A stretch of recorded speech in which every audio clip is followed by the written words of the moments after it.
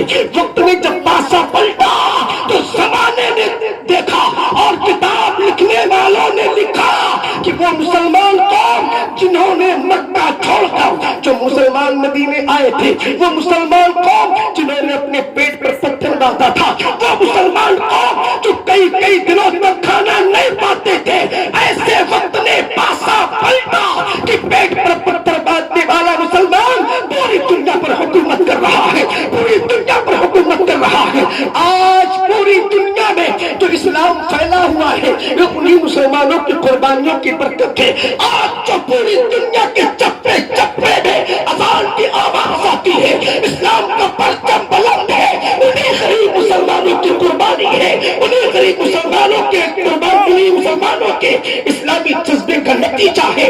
آج جو پوری دنیا میں اسلام پھیلا ہوا ہے، میں آپ کو یہ بتانا چاہ رہا ہوں، اے میرے قوم کے لوگوں، اس وقت ان غریب مسلمانوں کا مذاق کافروں نے اڑایا تھا، بہت اڑایا کافروں نے، اور لوگوں نے لالچ بھی دی تھی کہ اے مسلمانوں تم تو بہت غریب ہو، تم کس مذہب پہ جا رہے ہو، وہاں غریب رہو گے، وہاں فقیر رہو گے، تمہیں کھانا نہیں ملے گا، پیٹ پر پتھر باندھو گے، پریشان رہو گے، تمہیں رہنے کے مکانات نہیں ملیں گے۔ اس وقت غریب مسلمانوں کو جب تانا دیا گیا تو وہ مسلمان رسول اللہ کی بارگاہ میں آئے، آنے کے بعد اللہ کی بارگاہ میں، اللہ کے نبی کی بارگاہ میں عرض کیا، حضور کفار ہمیں غریبی کا تانا دیتے ہیں، کفار ہمیں فقیری کا تانا دیتے ہیں۔ اللہ کے نبی سرکار مصطفیٰ صلی اللہ علیہ وسلم نے فرمایا، اے میرے صحابہ سنو سنو، آج تو تم غریب ہو، آج تو تم فقیر ہو، لیکن میری نگاہیں نبوت دیکھ رہی ہے، ایک دن ایسا آئے گا کہ کیسروں کسرا پر تمہاری حکومت ہوگی، گویا کہ پوری دنیا پر تمہاری سلطنت ہوگی۔ سبحان اللہ سبحان اللہ۔ وہ کس بنیاد پر ہوگی؟ کچھ نہیں ان کے پاس، بھوکے ہیں، پریشان ہیں، کئی کئی دنوں تک کھانا نہیں پاتے ہیں، لیکن پھر بھی اللہ تبارک و تعالیٰ نے انہیں عزت دی۔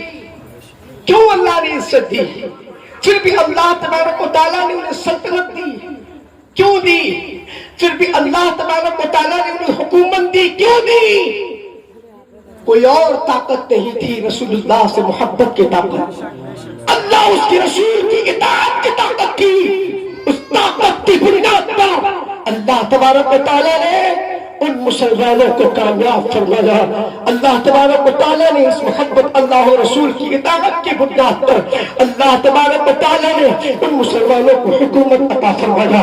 اے میرے قوم کے لوگوں، آج بھی ہے جو ابراہیم سے ایمان پیدا آپ کر سکتی ہے، اندازے بھی رشتہ پیدا کسی نے کیا خوب کہا تھا، طریقے مصطفیٰ کو چھوڑ کر ہے وجہ بربادی، اسی سے قوم دنیا میں ہوئی، بے اقتدار اپنی ہمیں کرنی ہے شہنشاہی، بدہا کی رضا جوئی، وہ اپنے ہو گئے تو رحمتی پروردگار اپنی۔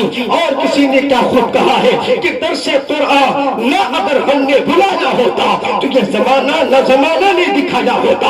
اور کسی نے کیا خوب کہا ہے، جب 313 تھے تو لرزتا تھا زمانہ، ہم آج کروڑوں ہیں تو کرتے ہیں غلامی، ہماری غلامی کی وجہ کیا ہے؟ اور وہ پوری دنیا پر حکومت کر رہے تھے تو ان کی وجہ کیا تھی؟ اس کی وجہ یہ تھی جنہوں نے اللہ اس کے رسول کی اطاعت کی تو اللہ نے انہیں بادشاہ بنا دیا. ہم نے قرآن و سنت سے منہ موڑا, ہم نے اللہ و رسول کی نافرمانی کی تو اللہ نے آج ہمیں ذلیل کر دیا. آج اللہ تبارک و تعالیٰ نے ہمیں ذلیل و رسوا کر دیا. پتہ یہ چلا عزت لینی ہے تو رسول اللہ کی اطاعت کرنی ہوگی, عزت لینی ہے تو قرآن کے مطابق زندگی گزارنا ہوگا. ورنہ سن لو 10-20 بیگھہ زمین کے مالک ہونے سے تمہیں عزت نہیں ملنے والی ہے. لاکھ 2 لاکھ 10 لاکھ 20 لاکھ کروڑ 2 کروڑ 10-20 کروڑ روپے کے مالک ہونے کے بعد تمہیں عزت نہیں ملنے والی ہے. کیوں؟ اللہ فرماتا ہے عزت کسی کو دولت سے نہیں ملتی ہے, عزت کسی کو ثروت سے نہیں ملتی ہے, عزت کسی کو پراپرٹی سے نہیں ملتی ہے, بلکہ اللہ جسے چاہتا ہے اسے عزت دیتا ہے, اللہ جسے چاہتا ہے اسے ذلیل کرتا ہے. اپنے مزاج کو بدلو. یہ جو آزادی کی زندگی گزار رہے ہو نا, چھوڑ دو یہ روش. جگہ جگہ کے تمہیں تھک چکے ہیں ہنگامے. نشاط و لذت خواب گرا بدل ڈالو. سفینہ اپنا کنارے سے بھی لگ سکتا ہے, ہوا کے رخ پہ چلو, بادبہ بدل ڈالو, بدل دو اپنے آپ کو. نہیں تو دیکھو حالات اپنی آنکھوں سے دیکھ رہے ہو. آج ہماری یہ حالت ہے, اس وقت کیا ہوگا ہم جب اس دنیا میں نہیں ہوں گے تو اس وقت ہمارے بچوں کے ساتھ کیا ہوگا. بدل دو اپنے آپ کو. یا تو آپ بارہ سنتے ہو, ہمیشہ سنتے ہو, اللہ کی قسم میری قوم کے لوگوں سنو, یہ ہماری تاریخ ہے.